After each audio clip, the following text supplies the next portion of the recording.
कोल्हापुरी रांगडी भाषा बोलणे पडले महागात, पुढे घडले भयंकर, ऐकूनच धक्का बसेल। कोल्हापूरची भाषा रांगडी म्हणून ओळखली जाते। अनेकांच्या तोंडातून नेहमी शिव्यांची लाखोली वाहिली जाते। कित्येक जण तर बोलण्याची सुरुवातच शिवेने करतात, पण हे शिव्या देणे अनेकांना आवडत नाही। कोल्हापुरातील मैत्री मात्र शिव्या देतच बहरली जाते। हीच शिवी अश्लीलतेने वापरली तर मात्र समोरच्याचे काही ठीक होत नाही। आपल्या प्रत्येक नात्याला आपल्या मनात काही स्थान आहे, त्या नात्याला ठेच पोहोचू दिली जात नाही। कधी चुकून जरी त्या नात्याला शिवी दिली तर मात्र समोरच्याचा समाचार घेतला जातो, मग तो कोणीही असो।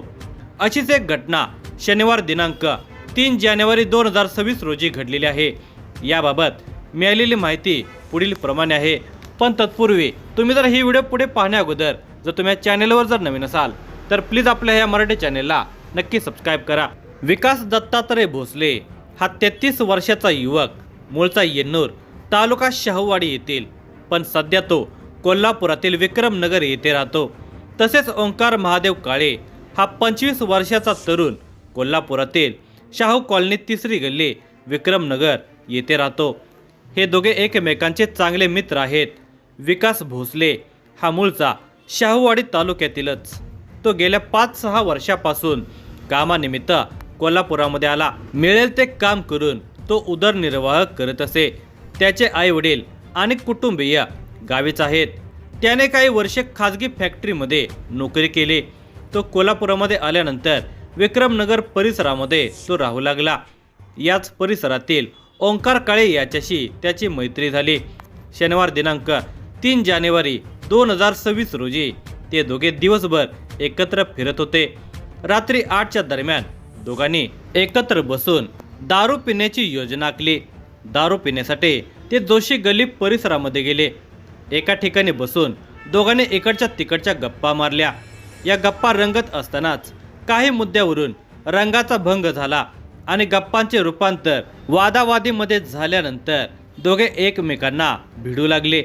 हे भांडण चालू असतानाच त्यांचे दारू पिणेही चालू असल्याने भांडणाला चांगलाच रंग येऊ लागला। आता भांडण मारामारीवर आले। ओंकारने शिवीगाळ करत विकासला मारहाण केली। हाणामारीमध्ये विकास खाली पडला असता विकासने ओंकारला आईवरून शिवी दिली। आईवरून शिवी देतो म्हटल्यावर ओंकार आणखीनच चिडला। त्याने बाजूला पडलेला मोठा दगड उचलला आणि विकासच्या डोक्यात घातला। मोठा दगड असल्याने विकासच्या डोक्याचा चेंदामेंदा झाला। घटनास्थळाचे चित्र विदारक होते। या ठिकाणी रक्ताचे थरोळे पडलेले होते। विकास हा गंभीर जखमी झालेला होता। परिसरातील नागरिकांनी त्याला जखमी अवस्थेमध्ये CPR मध्ये दाखल केले, परंतु उपचार चालू असतानाच तो मृत झाल्याचे डॉक्टरांनी घोषित केले। घटनेची माहिती मिळताच राजारामपुरी पोलीस घटनास्थळी दाखल झाले। रात्री उशिरा तो दगड घटनास्थळावरून ताब्यात घेतला।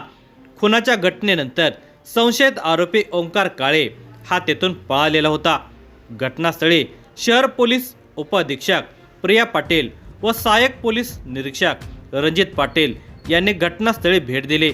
त्यांनी तपासाबाबत मार्गदर्शन केले। प्रथम संशयिताला ताब्यात घेण्याच्या सूचना केल्या। त्यानुसार राजारामपुरी पोलीस ठाण्याचे सहाय्यक पोलीस निरीक्षक रणजित पाटील यांच्या मार्गदर्शनाखाली संदीप सावंत, सुशांत तळप, सत्यजित सावंत, विशाल शिरगावकर, कृष्णात पाटील, अमोल पाटील यांनी संशयिताचा तपास सुरू केला। खुनाच्या घटनेनंतर संशयित ओंकार काळे हा घटनास्थळावरून SSC बोर्ड परिसरामध्ये पळून गेला। त्याआधी तो प्रतिभानगर परिसरामध्ये फिरत असल्याचे समजते। शेवटी पोलिसांनी त्याला SSC बोर्ड परिसरातून ताब्यात घेतले आणि त्याच्या विरुद्ध राजारामपुरी पोलीस ठाण्यामध्ये गुन्हा नोंद केला। गुन्हा रजिस्टर नंबर 9/2026 भारतीय न्याय संहिता कलम 103(1), 352, 351, 115(2) नुसार तो नोंद झाला। घटनेचा अधिक तपास पोलीस निरीक्षक सतीश होडगर यांच्या मार्गदर्शनाखाली राजारामपुरी पोलीस करत आहेत।